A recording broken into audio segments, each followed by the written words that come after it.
All right, ladies and gentlemen, man, I'm excited about this today. We are just we're just about to leave the country actually tomorrow morning, and this is going to be one of the last things I get to do here stateside for a couple of weeks, and that is to interview one of my favorite thinkers. Actually, sadly, we were trying to get Dr. Corduan on our podcast last year, and things fell through. We had to go overseas during the summer. The thing got canceled, and it was just really depressing to me because we really wanted to have this conversation. And really, to be honest, this is kind of a selfish conversation for me because out of all the scholars and thinkers I talked to, I would say that Dr. Corduan's had probably one of the biggest impacts on my life. And just a quick story behind that is that when I came to Houston Christian University, it was then Houston Baptist University, and took my apologetics degree, and my MA in apologetics, one of my favorite classes was taught by a guy named Dr. Brian Ebert, who's just an awesome individual. And reading Dr. Corduan's work in Neighboring Faiths was the textbook, really shaped in a lot of ways where I'm at today with my Ph.D. work in intercultural studies.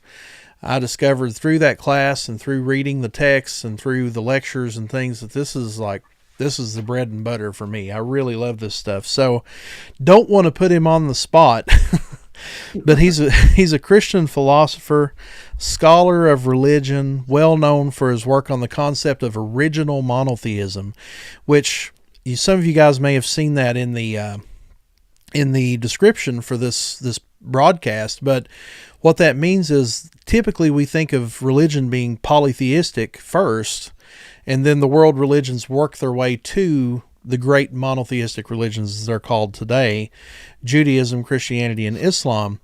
Well, Dr. Corduan doesn't really agree with that. It's kind of the other way. He posits that the idea that there's the earliest human religious beliefs were actually monotheistic.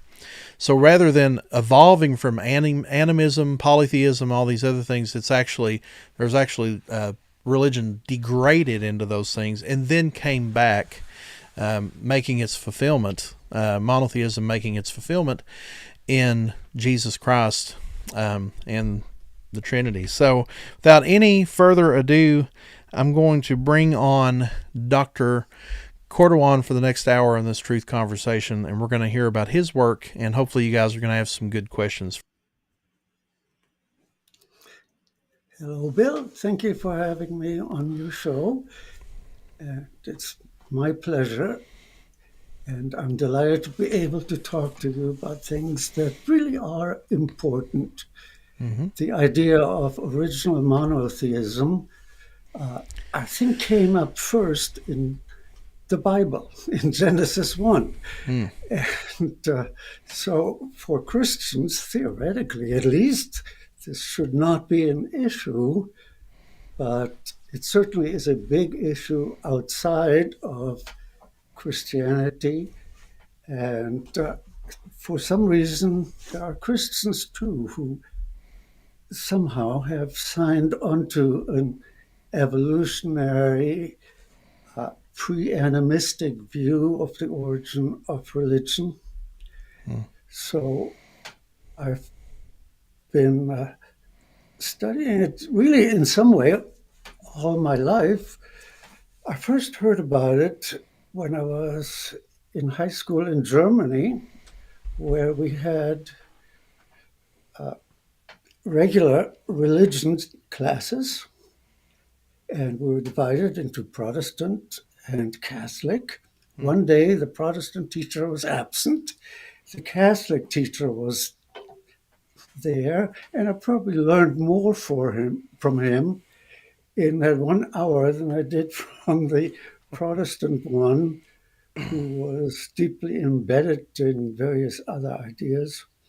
And he said, if you go out to various tribal cultures, obviously I'm not using his words now, and you spend a lot of time there, at first they're going to just let you know about the spirits and so forth, but if you gain their confidence, they will tell you that actually there is only one God who created them and whom they worship. And of course, that was around the time when Wilhelm Schmidt, the German scholar, was still alive, and he must have had some contact or at least read his works. And so that was my first initiation to that idea. And I did not intend to work in world religions, not even when I was working on my Ph.D. But then when I came to Taylor University, part of my teaching load was a course in world religions. And it was the course that I probably was the least prepared for. And so that's the course I put the most effort into. And the Lord kept blessing the things I was doing. And at this point then, I guess it's where I'm making my biggest contribution thanks to his work within us. Yeah.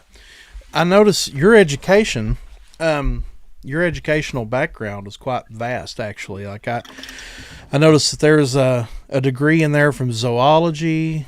There's he did a Ph.D. of religion at Rice University, which is another interesting point of connection with us. I'm a chapter director at the Houston Baptist University, Houston Christian University now, which is just about 10 minutes down the road from Rice University. They call it the Ivy League of the South. It's the local. But so you did, that's interesting. So if you didn't study, I don't want to sidetrack us, but if you didn't study world religions in your philosophy of religion dissertation, what was your dissertation about? My dissertation, for which, by the way, I visited your library at Houston Christian, was on, let's say, the similarities or possibly influence of Hegel, the 19th century German philosopher, on the 20th century Catholic theologian Karl Rahner. Now, Okay. and I didn't realize then that that was not what I was going to spend most of my time on later on. But that's really interesting. So if you're, so that's I guess an encouragement for all those out there who are saying, "Oh, I don't know, I don't want to spend the whole rest of my life on this or that or whatever. Just do the dissertation, learn how to study, build your life work. You never know what doors the Lord might open." Exactly. Yeah. The dissertation is homework. The dissertation is the key to let you do what you want to do. There you go. I agree. And I do agree. So there's two really mainstream models of religious anthropology. There's the what we call the evolutionary theory of how religions developed, that was made popular by E.B. Taylor and probably most popular by James Fraser, which he pretty sure he's the guy that he had a lot of influence on C.S. Lewis. He wrote the Golden Bow, Golden Bough, right? And then big major contribution. Of course, most of that book I think now has been kind of discredited and things. So,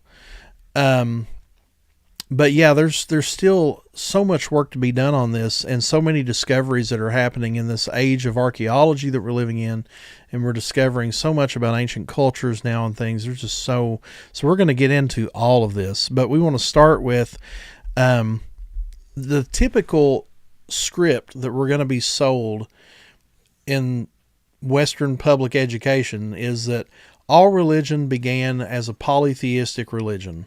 You know, everything was polytheistic and animistic, which means that there's a multiplicity of gods, and then animism would mean that, you know, it's kind of a ancestor worship. God is in everything. There's a God of the trees, God of the water, God God of the whatever, in brief. But you would disagree with that. So, Yes, so I would most definitely. Now, let which me, is admittedly controversial for a lot of people, but it's the more I've looked into it, I'm pretty convinced that's the way it is. So let's hear let me about it. be, let me begin here with a caution.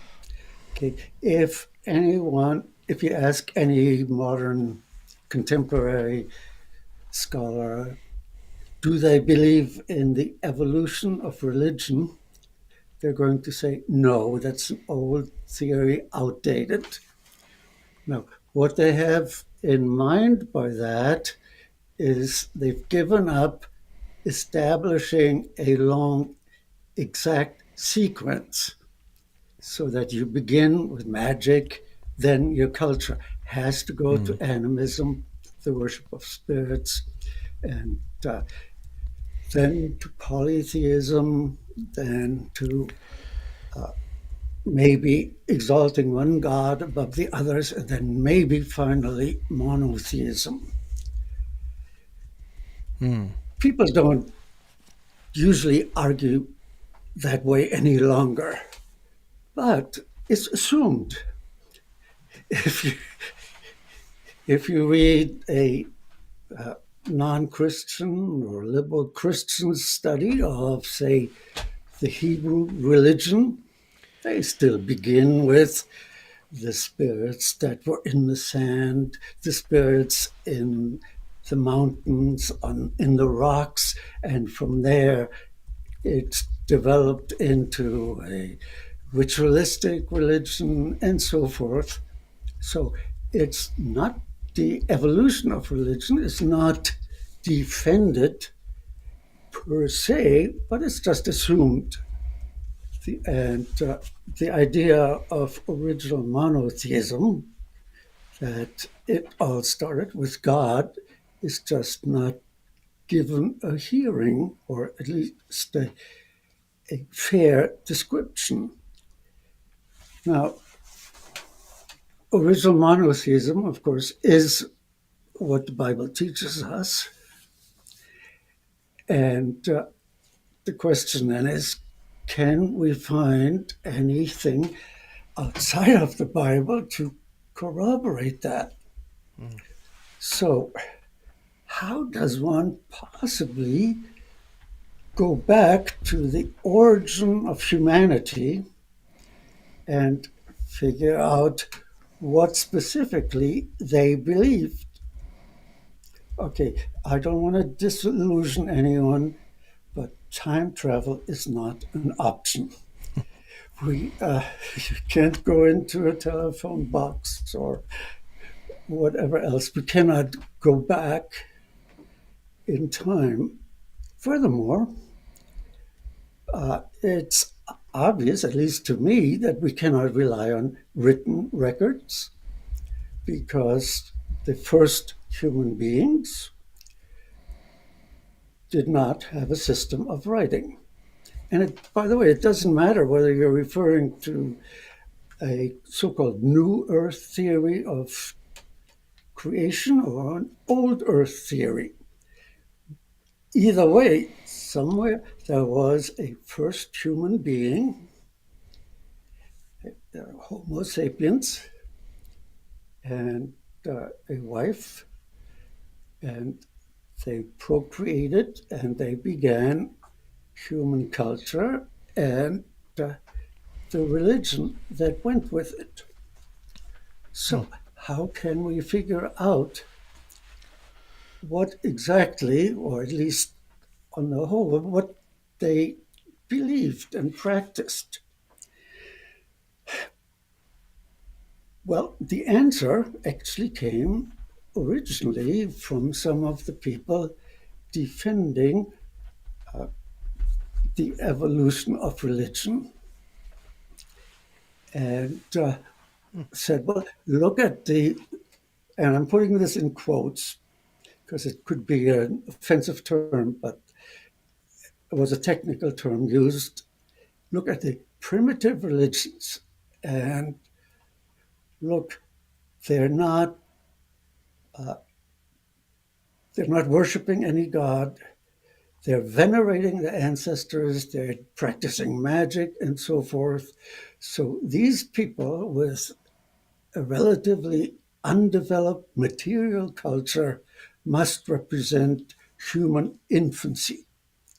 That we were like children and could not believe anything as profound as monotheism. I mean, these people didn't even know how to count past 3 or 5, maybe.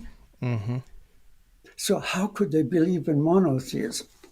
Now, my quick, smart aleck response to that is, well, you only need to count to 1 to believe in monotheism. And so that's, it's actually not a difficult idea at all, because a child can go outside, look at the world, and ask, who made it? Who made all this? Mm-hmm. And so it does not require particularly sophisticated items of culture, but Yeah. all it requires is to believe in a creator. Sure. And almost every world religion believes in a creator of some kind. Pretty much, yeah. Yeah. More so than you will find recorded in a lot of places. It's technically assumed that, for example, the Tlingit did not believe in a creator. That's an American Indian tribe in the Northwest, Alaska, and British Columbia. Hmm. And yet, when you really try search through the culture and its history, yes, there is a creator, but he does not play a role in the culture at this point. Hmm. But there is a memory of him. So, quick housekeeping comment. Somebody on here, actually Simon Brace, your friend Simon Brace, Dr. Hello, Corduan. Simon. He said, might we ask questions? Simon's coming in from South Africa. Seeing some other people possibly from India on here too, which is wonderful. But the answer is absolutely yes. That's what we're about with the Truth Conversation. If you ask some questions and they align with what we're talking about, we're going to bring them into the comment thing just like this. We'll just say, might we ask questions from Simon Brace? And it will be, let's see if we can see it. There it is. I don't know why that happened the way it did. Might we ask questions? Absolutely. So please ask questions. So yeah, it's so this seems like it reminds me a lot of Don Richardson's book Eternity in Their Hearts. Yes. You know, that it goes without saying, and it's a pretty good case. It's a pretty good argument for the existence of at least generic God, that there's never been a tribe discovered by a missionary anywhere in this world. There's never been a people group ever discovered that did not have some sort of idea of who God is. Even without a written language, even without a mathematical system, and there's still this idea of God, the sky God. Yeah. And so we'll get to some questions here in a minute, but go ahead. Like, I don't want to interrupt you. But let me finish, sure, if I might, with the narrative. Yes, please. I mentioned that defenders of the evolution of religion said, look at the tribe with tribes with the least cultural development or whatever. Well, and then they cherry picked.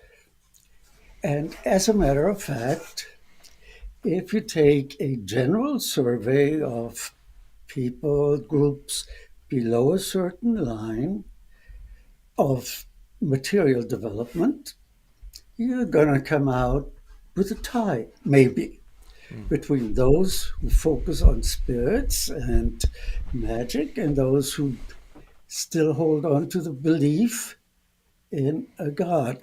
What was necessary, and this is something that I'm missing even in the responses to my book and others, what is missing is how do we really determine which are the oldest tribal cultures? And this is what Wilhelm Schmidt, the German scholar, developed. He used a method called the culture historical method. And he established that there were stages of material development. Now, that sounds a little bit like guesswork at first, but actually, there are a lot of things that I'm going to say obviously mean that this culture is not as old as the previous culture. For example, I don't think that Adam and Eve, or whoever the first Homo sapiens may have been, was born with a tattoo or the desire to decorate oneself with a tattoo. I don't think that they were born with the idea of holding initiations with disfigurement and mutilation and so forth. You can find where one culture obviously took over a lesser developed culture. You can do a whole lot more with iron spears than with wooden sticks and so forth. And so Wilhelm Schmidt established certain culture circles, so to speak.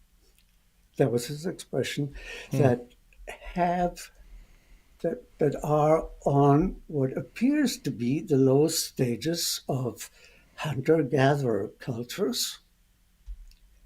And those were the cultures where you actually find belief in a single God. And what they believed was not encumbered by all the rituals and various other requirements, not much magic, but, monogamy,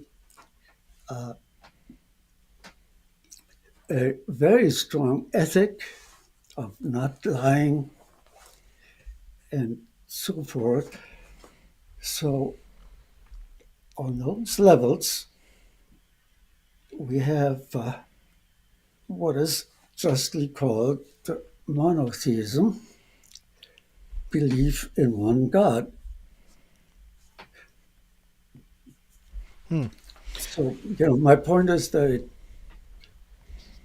the original monotheism defenders couldn't get where they wanted to get just by counting how many tribes believe in one God, how many believe in spirits, and so forth. But it took the culture historical method of Wilhelm Schmidt to really make clear who is lowest on the material aspects of culture. And lo and behold, in terms of popular jargon, they were highest on the moral, ethical belief system. An interesting thing comes up here when you're thinking about the evolutionary model of religion. Of course, um, we don't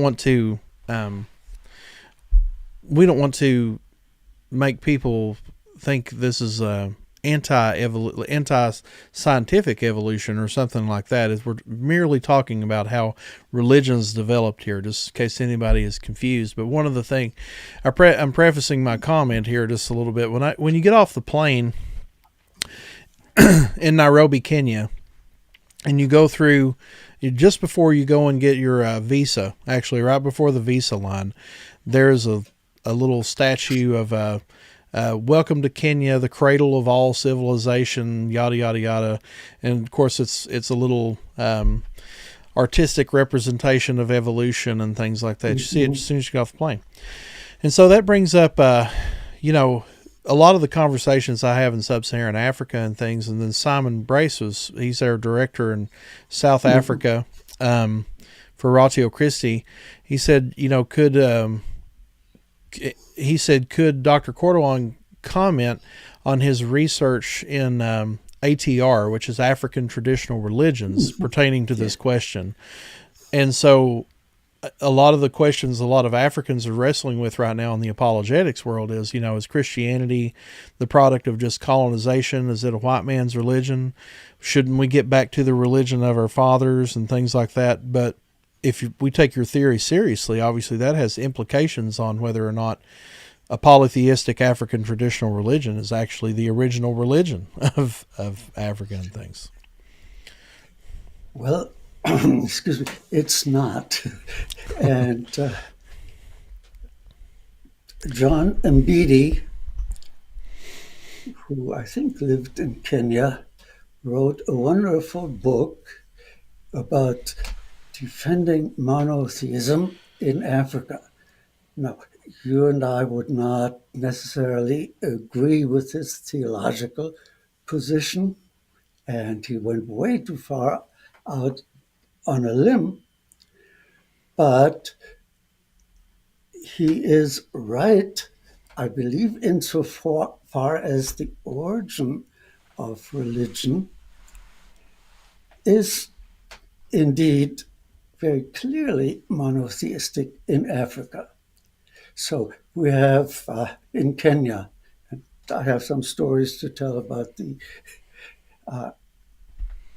airport there, but I'll forgo those. Let me just say that I got off the hook. I didn't have to bribe the customs agent because at the time the president had decreed that certain missionaries did not have to pay a bribe. Anyway, you have Ngai, who is God, and then you have the various spirits, and Ngai doesn't get worshipped on a daily basis, but there are special occasions such as epidemics or droughts or whatever, when the whole community gets together, including supposedly the ancestor spirits, and worships Ngai.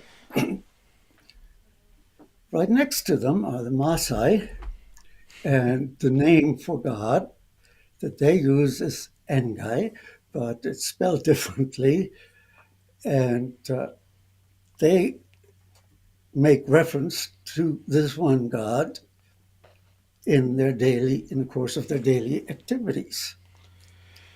You go down to South Africa, and you don't have as much to go on. And the question is basically, what would an original God there have been called? Most of the South African tribal religions have been covered up by animism and so forth. So you you could see vestiges there, but God is not at the forefront. And then across in Nigeria, there's belief in the Orishas, Yeah. and those are gods, but still they have a belief in a single God who created the universe, and then the Orishas came after him. So, yeah, it's there. Some places it's covered up. Some places it's open. There's open belief in a single God. And you can see that the animistic tribes drifted away from an original belief in God the Creator.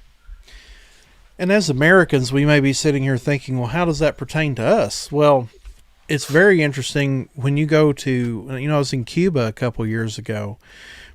Orisha worship is live and well down there. Oh, yeah. But it's not called Orisha worship, it's called Santeria. And if you're if you're in the, and that it's kind of it's a syncretistic religion of mixing Catholicism with the Orisha worship. Interesting history in brief. It's just that the slaves that were brought from Africa to the Caribbean were not allowed to worship their original gods anymore, so they melded their gods into saintly prayers. So that should tell you right there how they saw those many gods. They saw them as an underling of the one God, and they were completely comfortable in mixing those two religions together and praying to those other, we would call them minor gods or demigods of as just saints, But they still look to, very erroneously, by the way, to the monotheistic God of Christianity as the original. Yeah. And of course, that's still going on right now in Louisiana with voodoo practices and things. That's very intrinsic to that. So this thing has direct effects on the United States, and believe it or not, you might find, I'm sure you know this, Win, but did you know that Santeria worship is actually taking on pretty quickly in Germany right now? Somehow it's growing in popularity. Well, I did not know that. Yeah, but somehow it's an interesting phenomenon for Orisha worship, for Santeria, that every Orisha bears the name of a Catholic saint. And we need to keep in mind, though, that voodoo and Santeria are very different. Mm-hmm. And they are that. There's a link there, though, with the African tribal religions and some of the voodoo worship, though. Correct? Yes. That's the correlation I was trying to draw. Yeah. Yeah. Not to confuse that with Santeria. Mm-hmm. Yeah. The outcome is different, though. Yeah. Yeah. Very. Yeah. So all of this is just so interesting to me. So Wilhelm Schmidt and his influence, he had the degeneration.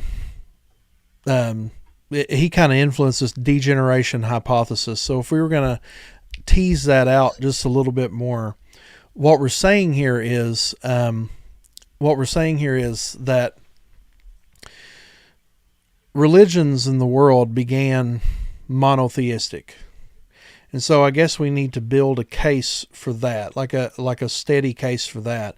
Once we build a steady case for that, then we can see that it's almost like a literal Genesis account, if you will, maybe of what happened with the Tower of Babel. It's just, but yeah, you can see this even in China. There's the Sungdi tradition in China that was very, very much looked like a early Abrahamic kind of religion. It kind of lines up historically. Yes, very much so. It's really fascinating.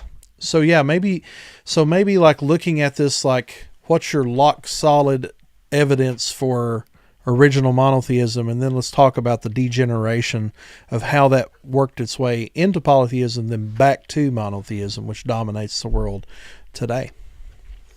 Okay, so the rock solid evidence is, as I said, if you look at the least developed cultures, you find at least a vestige of Yeah. monotheism. Mm-hmm. And if you look at the so-called developed religions, as in, say, the Vedic religion in India, or Norse religion in history, and so forth, you find that at one point in time, there was a high god, a creator god, and then other deities were added. Mm. So in India, in the Vedas, you have Deus Pater, Mm. Father God, or yeah. And then in Greek religion, you have Zeus Pater. And in Rome, you have Jupiter. Yeah. And all of these religions, at least in the Indo-European section, all have the memory of a single God who was Lord above all. Okay, in Norse religion, you have Tias. Mm-hmm. So you have all of these venerated gods in the past.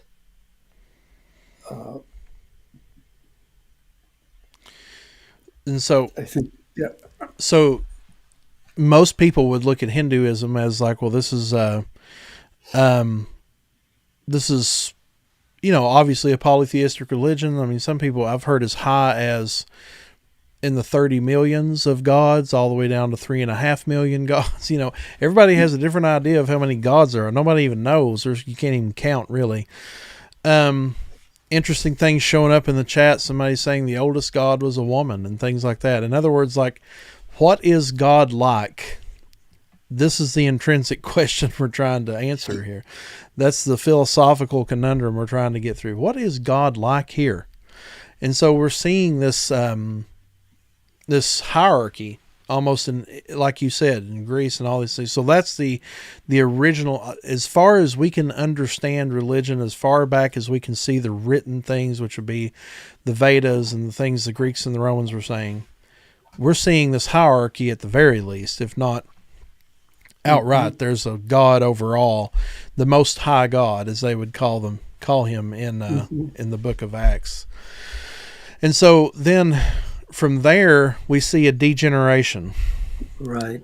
And so how old would you put these polytheistic religions that are saying in sub-Saharan Africa that are gaining popularity again, and even we're seeing a resurgence in Norse paganism in the United States and things like that. So how old would you see these do these predate the Judeo-Christian idea of a concept of God, or where would you put that in the timeline in the degeneration? Well, I think degeneration started with Cain and his line, Okay. biblically speaking. There's a kind of a sine wave in some of the religions that we can study, where there was one God and then they drifted away from him, and then maybe another God took his place. The fundamental issue for degeneration is, and I think was and will be, whether God can be manipulated to our ends. My child is sick. I've been praying for months. God hasn't answered my prayer. Mm. I can find the healer, and for a certain amount of money, he can pray to the spirits and do his rituals, and the child will recover. Mm. I'm desperate. I'm going to do whatever. It really doesn't matter where the help comes from. I want my child to live. Yeah. And if it means calling in this person who earlier I might have thought of as a wacko, but if he offers help, then I'm going to do what he instructs me to do. Mm-hmm. Now, the child may not live. So, are you going to just accept that?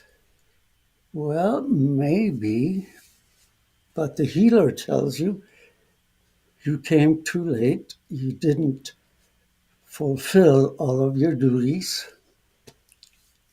and you need to appease the spirits. And in many places, let's have a seance and find out what the spirits will tell us. Mm-hmm. And animism, the veneration of spirits, takes over. It's just so much more supposedly promising what I want than praying to a God whom I can't even see and who apparently has not come through on my prayers at all. Mm. Which this is what we're talking about here is how power fear cultures come to be in some ways. Mm-hmm. Is that power fear cultures are very prominent in sub-Saharan Africa and parts of Southeast Asia and things, and it's really this belief that the world is primarily spiritual, and if we displease these spirits, then things are going to happen that we do not like, and so our goal is to please the spirits.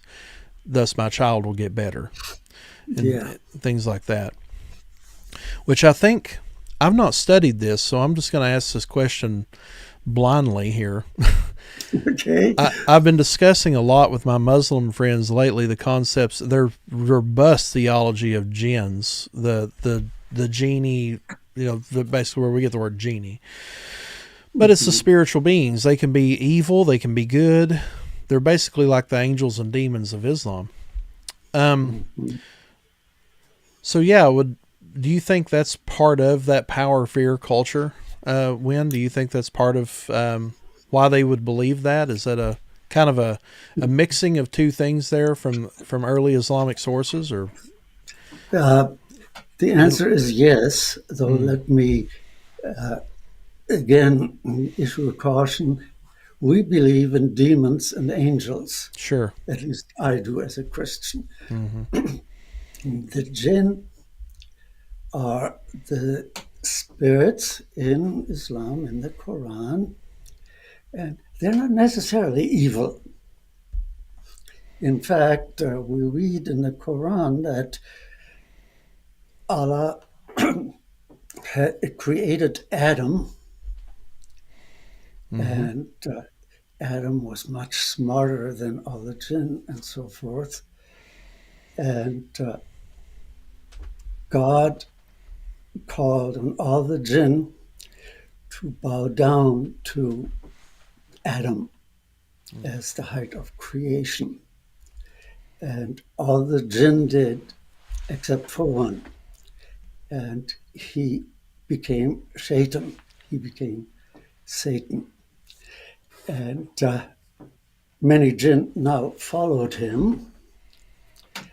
And so if we look at Islam in, say, Indonesia, which I think has the highest number of Muslims in the world, it's not in the deserts of Arabia, but way down there. And there, in Malaysia, in India, other places like that, you find that many Muslims focus almost entirely on warding off the evil jinn, avoiding the evil eye, and try to extricate themselves from those influences.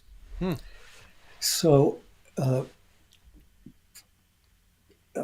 missionary to South Africa told me, or really my class that he was speaking to, many Muslims do not even know the so-called 5 pillars, but they know how to avoid the evil demons. On my visits to various countries, you see many shrines. I don't know whether to call them mosques or temples. Yeah. Where, for example, outside of Singapore, Kusu Island, you have a shrine there where a saint and his wife are buried, and there's pictures of the Kaaba and so forth. Though actually he disappeared, he didn't really die. And then at the foot of those monuments, there are the Chinese implements for fortune telling. And there's a big drum there that in Chinese religion you would use to call the spirits. Yeah. And you find places like that all over Southeast Asia and Yeah. Very, in southern those big drums. I'm a drummer. We were talking about that a little bit before we started the podcast. Those are very intrinsic to Vietnamese Buddhism, especially, which is a very theistic form of Buddhism. A lot of people don't realize that there are some Buddhists out there that a lot of people believe Buddhism is intrinsically atheist, but it's actually there's a lot of theistic Buddhists in the world. And but I didn't realize the big drums were to call spirits like that. I didn't know where that all fit in, but I did not realize that. I'll be in Singapore this summer, so now you're gonna have to send me this place so I can go check it out and get some photos and study a little bit. But that's true, isn't it? That a lot of these places, like I've in my intercultural studies degree right now, we're reading about Papua New Guineans who it's like this weird gray area they get into where they're reading the Bible for the first time in their native tongue, and the witch doctors are becoming pastors, but then they're still holding on to some of those things, and then those things transfer from being coercing God to do things, which is intrinsic to the animism, polytheism, to giving praise to God. And then what do you do with that? Where they're, instead of doing the rain dance, the rain comes, and then they dance the same dance in worship to God in appreciation for Him sending the rain. So it gets so messy, I guess, to put it, like drawing that line between syncretism and Yeah, I mean, and you mentioned South Africa and the whole Zionist movements are basically syncretistic, as I understand them. Yeah. I mean, nobody is immune from it. Yeah. You have to consciously avoid it, I think. I mean, how many Christians do yoga? And not just as physical exercise, because if you go to your local yoga place, pretty soon they're going to teach you how to meditate as well.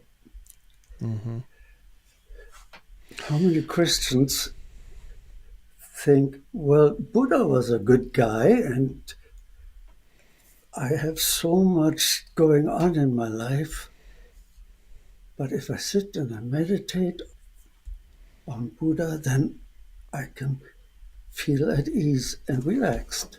Mm. So, yeah, syncretism is a reality everywhere. Yeah. Yeah, and especially when you're trying to get into these, trying to parse out these ancient polytheistic religions and a even more ancient monotheistic religion than Christianity comes on the scene. Missionaries have their work cut out for them sometimes when it comes to discipling this stuff. Yeah, I wanted to look a little bit into. Well, we've talked about a lot of this. Talked about a lot of what we wanted to cover today. There was a few questions that came in, and I do appreciate.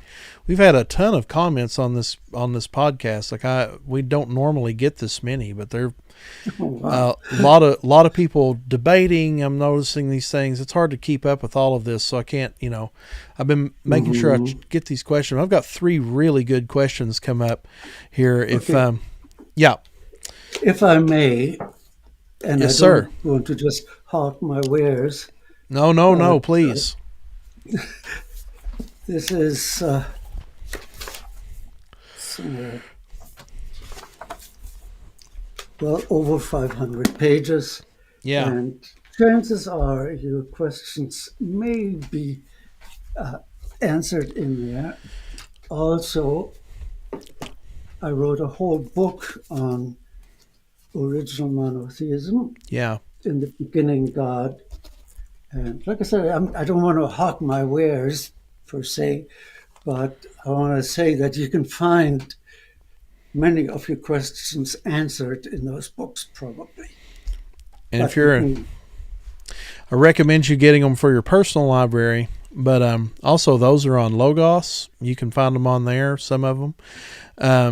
I have Neighboring Faiths, the physical copy, the not the most recent edition actually, because that edition just came out last year, didn't it? Didn't they just update that? yeah, What's new about the new edition of that? And by the way, if you have any questions, put them in the chat.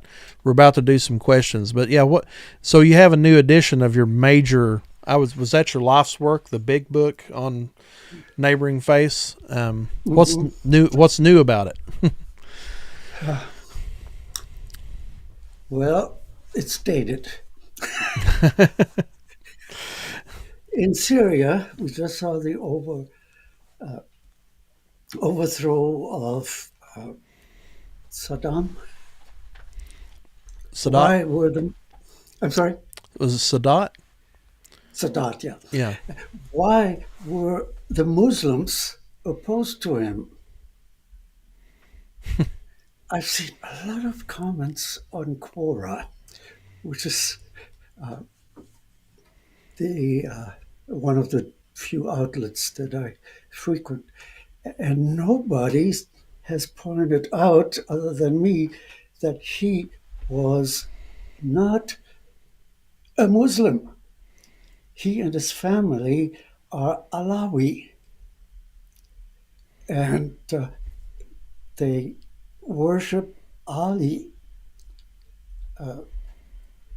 the son-in-law of Muhammad, and they are, well, I've said it, they're just not Muslims, Mm-hmm. and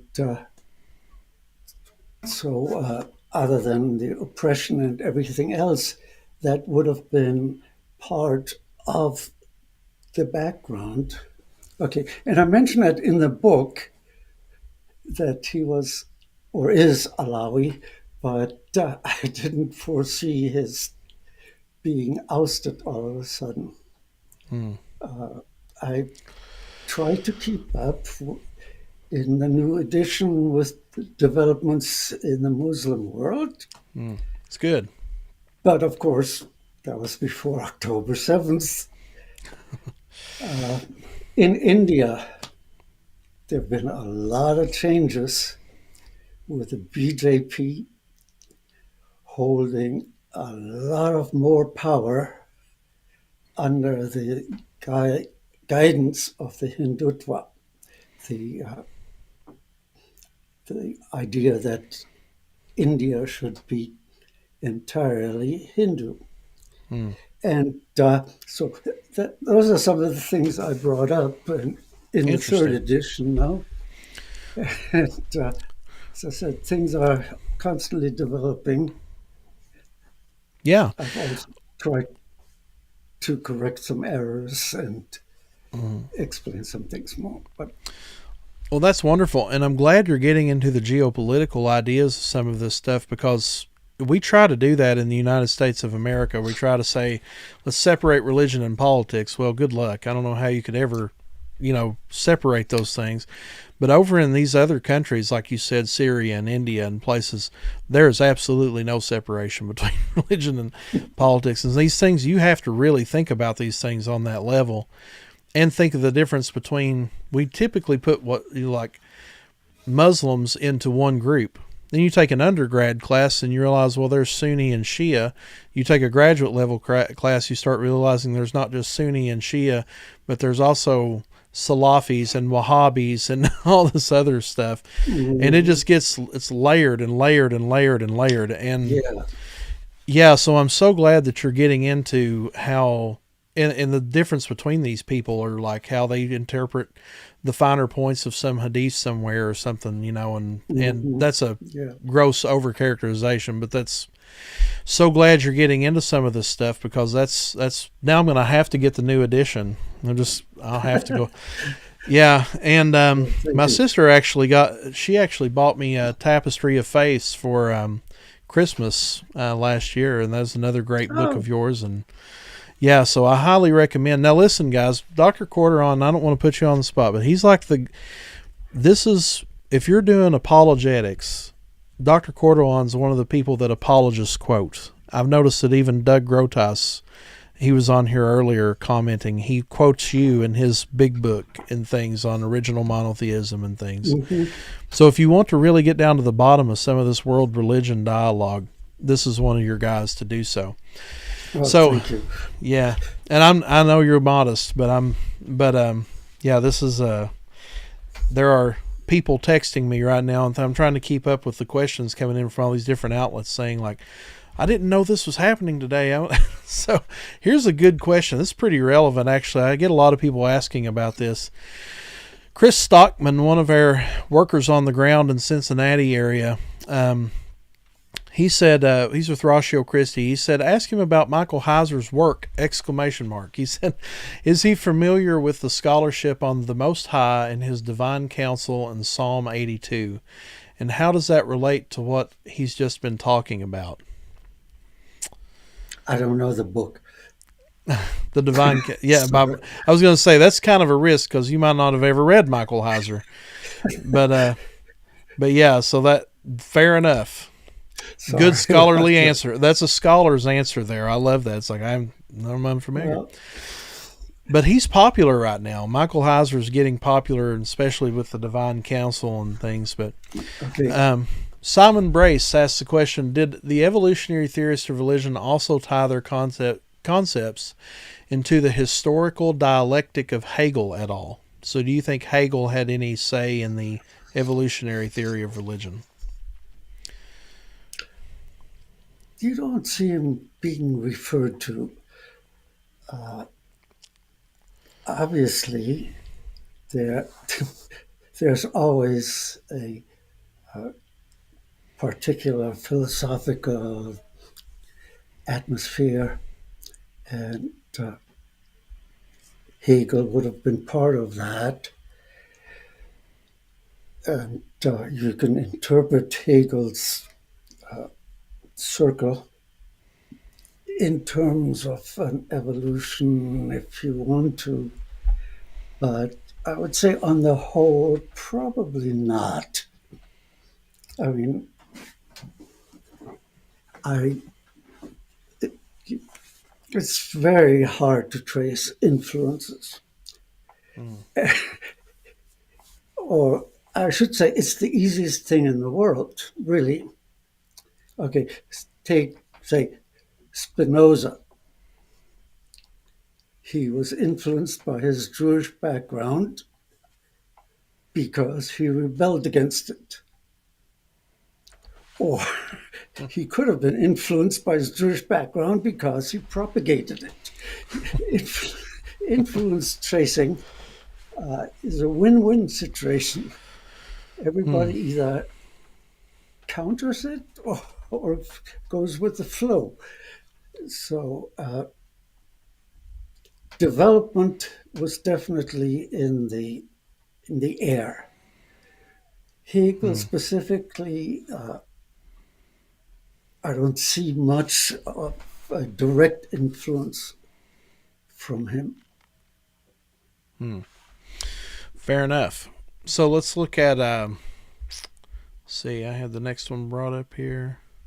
So this one comes from our friend Crimson. He's been commenting throughout the whole podcast pretty much. Been watching. Seems to be a skeptic, and that's okay. We welcome that into this conversation. And being skeptical of these things is okay. But he says, being that Abrahamic faiths are derived from the Mesopotamian pantheon, why does humanity subscribe to monotheism?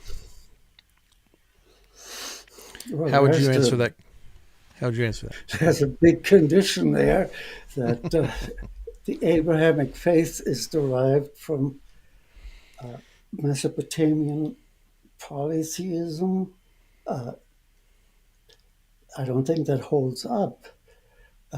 It's if I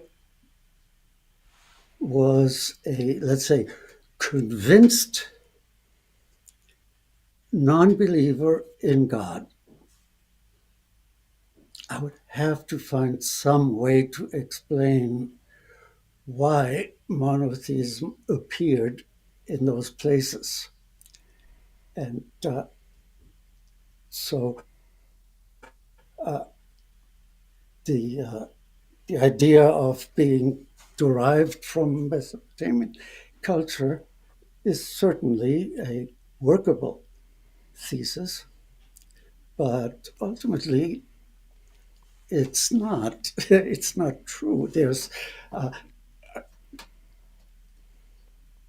is no correspondence per se, other than what people might read into it. So I don't share the assumption behind the question. Now it's very fascinating that Abraham came from Ur, and Mesopotamian city, of course, and his ancestors worshipped, seen the moon. So there is that background, but there's no transfer between those two things. And then Abraham met the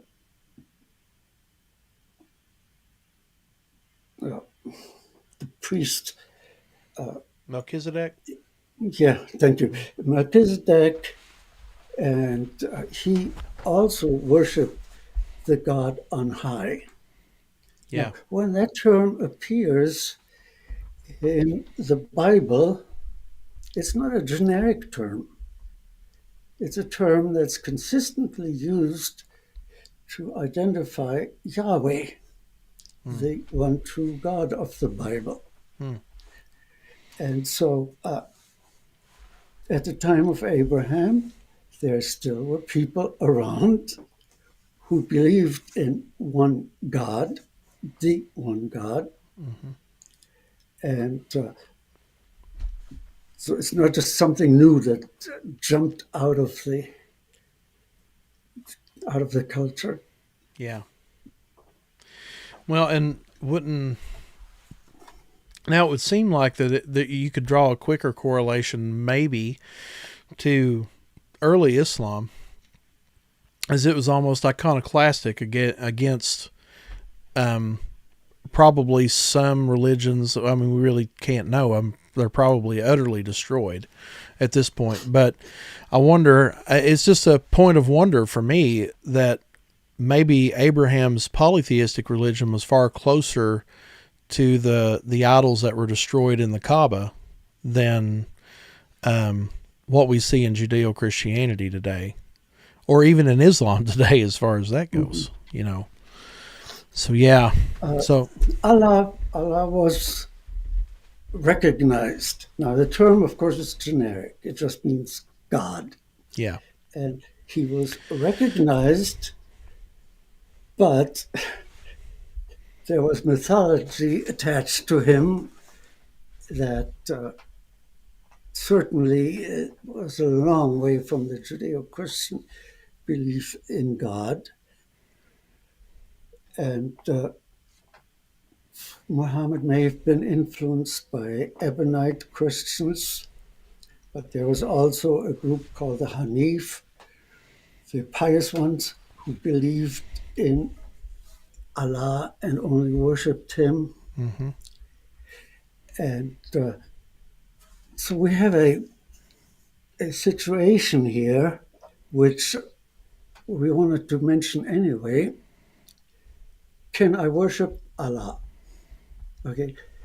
If he's descended from the original monotheism that I think is described in the Bible and promoted in the Bible, can I then worship Allah? And the answer is no. I recognize that he is, in the Islamic view, in the Quran, the idea of one God and absolute monotheism stems from the original monotheism. But his attributes are not compatible with the attributes of the God of the Bible. As you know, in the Quran, many of the surahs are written in the first person by Allah speaking to the Prophet. And it's in the first person that Allah denies the deity of Christ and the crucifixion and the Trinity. So in origin, sure, Christians and Muslims worship the original monotheistic God, but in Islam, it's under terms that are just not compatible with my Christian theology. Yeah. And that's fine. I brought the follow-up to this from our friend Crimson. He said, explain Deuteronomy 32:8 then, which is Elohim. In Hebrew, the Most High. There's a difference between El and Yahweh. And I just wanted to bring up, that's a good question. But I think you're mistranslating what Most High is there originally, which is not just El, it's Elohim, which, really gives some credence to the Trinitarian view of monotheism as well. So, but good follow-up, and we appreciate people being part of the conversation. It's just that's what makes the truth conversation what it is. Like we very much want to bring people into this, and this is what we're trying to do. One last follow-up from our friend Crimson, then we'll move on to Simon's next question. Here it says, Baal also has strong correlations with Yahweh before the Israelites committed genocide against their kin, the Canaanites. I think there's a lot of assumptions in that. I could riff on that a minute, but how would you answer that? I don't think Baal, I've never heard that Baal has ever had any strong correlations with Yahweh, and I'm just reminded of the Assyrian Babylonian epic of Gilgamesh and the things that you read in that. It's the ancient religions before Judaism were very crude compared. So, what would you say to that, Dr. Corduan? Baal was at one time a generic term for God. And you find names in Genesis and no, throughout the Old Testament, really, of people. They're named Baal such and such. So, in one sense, Baal was just a generic term meaning the Lord, God, and it's not derived in that sense from the Canaanite culture. Then, as history progressed, you find that Baal is used less and less because he's become identified specifically with the god of the Canaanite group of gods and takes on his a life of his own. But the same passages that in which you find the word Baal in people's names are also passages that insist on the monotheistic faith of the early Hebrews. Very cool. Very cool. Well, thank you. And Crimson, we thank you, my friend. Be sure to like and subscribe to the podcast. Keep following us and keep on asking good questions, man. That's great. Let's see. Simon down in South Africa has a question. He said, could Dr. Corduan speak to the influence of Feuerbach's work, The Essence of Christianity, and how it shaped secular theories of monotheism? Are you familiar with Feuerbach's? Maybe I'm saying. Oh, Feuerbach.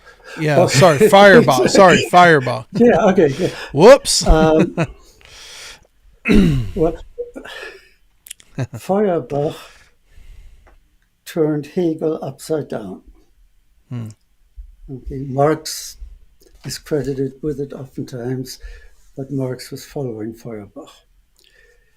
Hegel had the absolute spirit that manifests itself spiritually. Okay, Feuerbach said spiritual, no, it's all material. And God is nothing but an abstracted copy of human beings, kind of a Superman, but no such thing really exists because all that exists are material human beings. You are what you eat, as it were, because you are a material entity. And so your food becomes who you are. And everything else that you think might be a spiritual component actually is a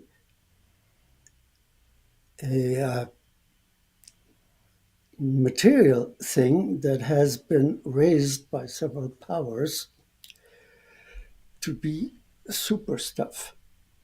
Now, has that affected modern thinking? Yeah, of course. I'm not sure that Feuerbach was the first one to interpret everything as material. And it certainly plays a role in terms of what you mentioned earlier, the artificial divide that we set up between our material culture and our religious culture. And from the material point of view, well, that's your body and your brain. And if you want to believe in something spiritual, well, you can believe in your soul and your mind, but the two need to be held apart. Yeah. It's just a lot to think about. If we Well, does anybody else have any questions? If there's any more, we can drop them in the chat, but we'll probably close up here in just a minute. Yeah. But I think you're on to, yeah. I mean, it's just, this is why I like reading your work. It just really like makes my mind go in 2 or 3 different directions. I'm like, never thought of it that way, but it is true. Like how it seems like with materialism, it's like we take these complex things. Like I'm just reminded of Schaeffer's analogy of the 2-story epistemology, where we try to take these complex things and simplify them into these things that we can empirically verify or not, and that's how we figure out truth.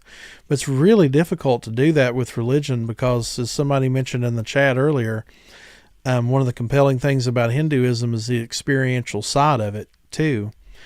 But if God does exist, and we certainly can experience him, and we certainly can, and many people do. I mean, there's just millions upon billions of testimonies out there of people who have. And it's, in ways that are testable from miracles, from ways that are untestable from personal experience in a prayer closet. So yeah, it's a very complex thing that we're trying to talk about here in an hour, and we just can't cover it all.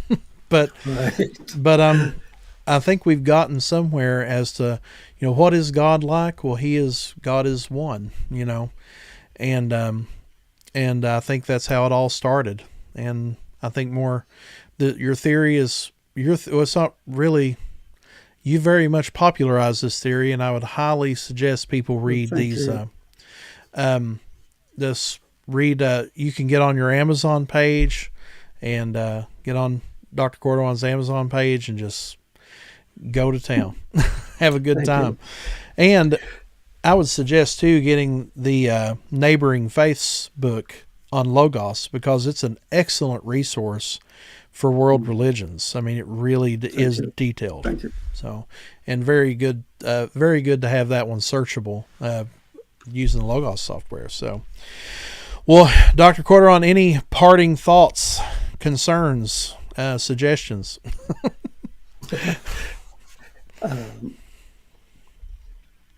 Well, let me put it this way.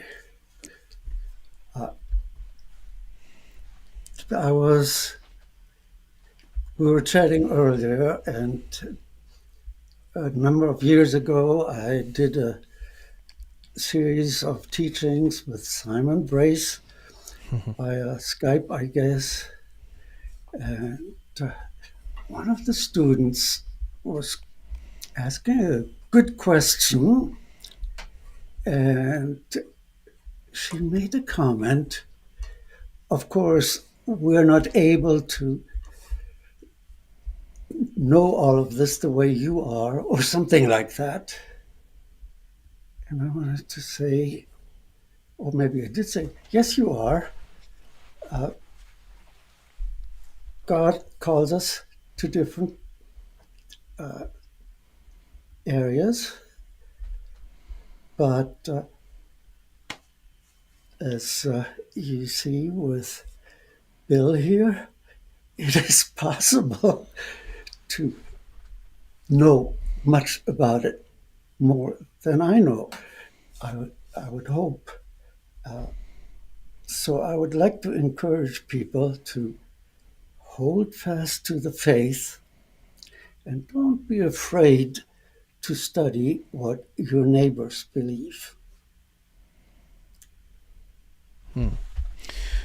Very good. And I say, if you're going to do mission work or any kind of ministry in this day and age, you have to know apologetics, and you have to be able to talk about world religions. We're in a globalized society. We cannot avoid it. And so look up some of Dr. Corduan's books, find them on Amazon, or if there's a better source, or wherever fine books are sold. Okay.